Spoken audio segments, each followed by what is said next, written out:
नमस्कार आदाब दोस्तों, मेरा नाम है रिजवान अंसारी और आप देख रहे हैं आर्य न्यूज़। जब कभी भी हमारे देश या पूरी दुनिया में कहीं भी हिंदी साहित्य को पढ़ा सुना या लिखा जाता है तो निसंदेह एक साहित्यकार हमारी हिंदी जगत में ऐसे हैं जिनकी लेखनी हिंदी पढ़ने वालों को सबसे ज़्यादा प्रभावित करती है।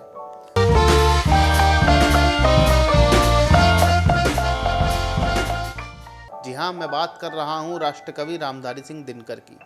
रामधारी सिंह दिनकर हिंदी के एक प्रमुख कवि, लेखक, निबंधकार थे। वे हिंदी साहित्य में आधुनिक युग के श्रेष्ठ वीर रस के कवि के रूप में स्थापित हुए।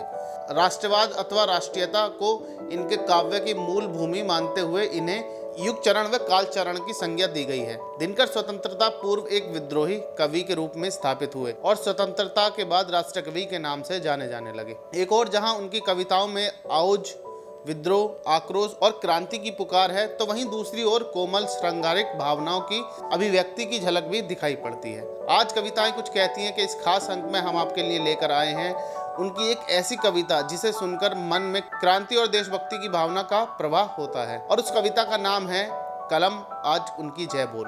तो सुनिए ये कविता और हमें बताइए कि आपको कैसी लगी ये कविता। जला अस्थियां बारी बारी, चटकाई जिनमें चिंगारी, जो चढ़ गए हैं पुण्य देवी पर, लिए बिना गर्दन का मोल, कलम आज उनकी जय बोल। जो अगणित लघु दीप हमारे तूफानों में एक हो किनारे, जल जलाकर बुझ गए किसी दिन, मांगा नहीं स्नेह का खोल, कलम आज उनकी जय बोल। पीकर जिनकी लाल शिखाएं, उगल रही 100 लपट दिशाएं, जिनके सहनाद सिंह सहमी, धरती रही अभी तक झोल, कलम आज उनकी जय बोल। अंधा चकाचौंध का मारा, क्या जाने इतिहास का बेचारा, साकी है उनकी महिमा के सूर्य चंद्र भूगोल खगोल, कलम आज उनकी जय बोल।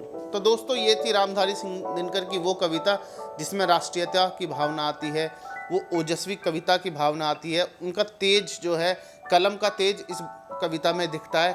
आप हमें बताइए कैसी लगी आपको ये कविता, और इस तरह के और प्रोग्राम को देखने के लिए आप हमारे चैनल आर्य न्यूज़ को ज़रूर सब्सक्राइब कर लीजिए और कमेंट करके हमें ये बताइए कि अगला अंक आप किस कवि की किस कविता के रूप में देखना चाहते हैं। धन्यवाद।